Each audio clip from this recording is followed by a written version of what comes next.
Hello and welcome to Navigating the Abyss. My name is Ben Arvin. I'll be your host, and today we're going to talk about food. So point number 5 in the blueprint is as follows. Value yourself by eating healthy food. You will feel better, you will look better, and your body will function more efficiently. Value others by supporting them in their efforts to eat healthy food. Okay, first I'm going to go through a couple of the lines here in that point specifically. You will feel better. That's a priority over how you look. In our culture, in American culture, we way over focus on how we look. It's not the most important thing in the world. It's relevant, but it's not the most important. You know, when you go to the supermarket checkout line or when you watch television and all these celebrity shows, it makes everybody feel really inadequate. So a lot of people take on all these crazy eating habits to try to fix the way they look. Whether it's anorexia, bulimia, crash dieting, fad diets, all this kind of stuff. And it's just a matter of eating healthy and consistently what you eat, when you eat, how much you eat. So what you eat, right? What kind of food do you eat? What's it made of? Are you eating enough fiber? Because that's really important to one of the other elements of your daily goings-on, excretion. If you don't get enough fiber, you're going to have a bad time. So there's fiber, and of course a lot of people eat a lot of fast food. We're constantly encouraged to eat a lot of fast food, and there's some crazy, wacky kinds of fast food out there, horrible for you. It's not going to kill you if you eat it every now and again, but I mean, a lot of people eat it more frequently than they probably should.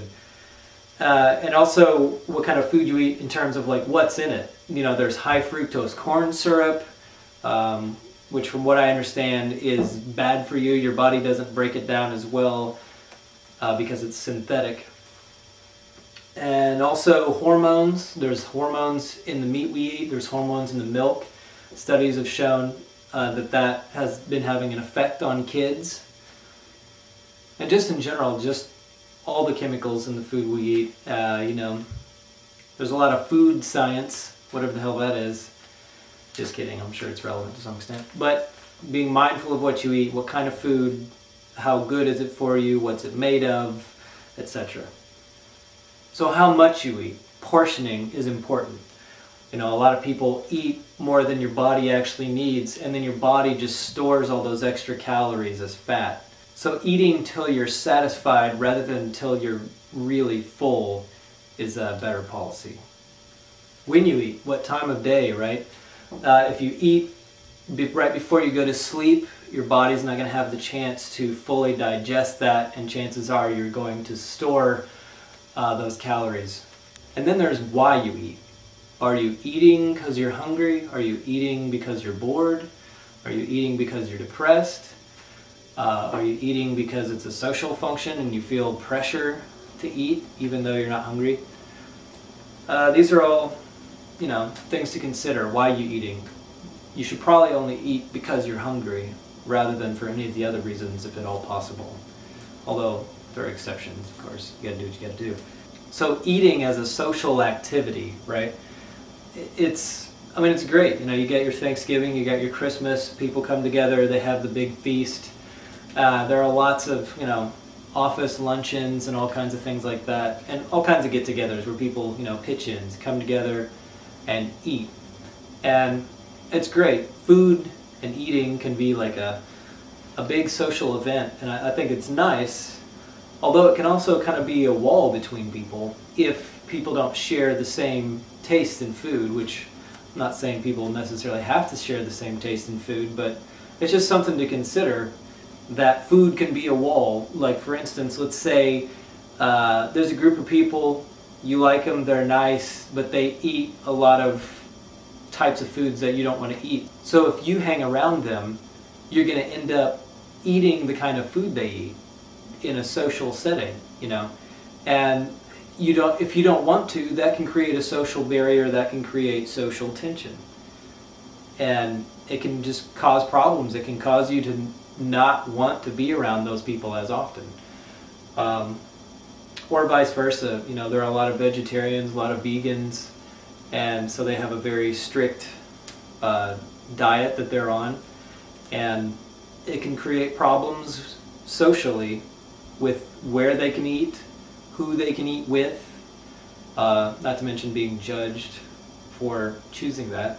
Another broader point I wanted to make about food is the way our food is made. There are a lot of these big factory farms which are practicing unsustainable farming methods, and it's really hurting the future of our farming. And the reason they're doing it is for a larger profit margin in the short term. But we have to think about the long term, and eventually people are going to have to force them to think about the long term peacefully. But just by, you know, look, we need to vote with our dollars. We can't buy the products of the people who are doing that. In the long term, they're screwing us. In the long term, they're screwing our kids and our grandkids. I mean, you know, metaphorically. No, it is literal, but not.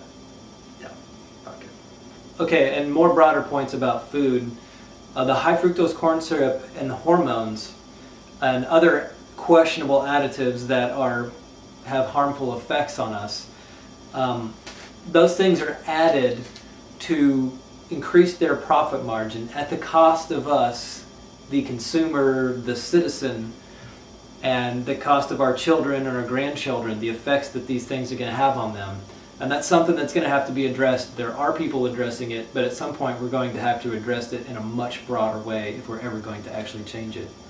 And one way we can do that is just by voting with our dollars and trying to not buy products from companies like that, which is difficult to do because a lot of people don't know or have the time to research who is doing that, what are good places to buy from and what aren't good places to buy from.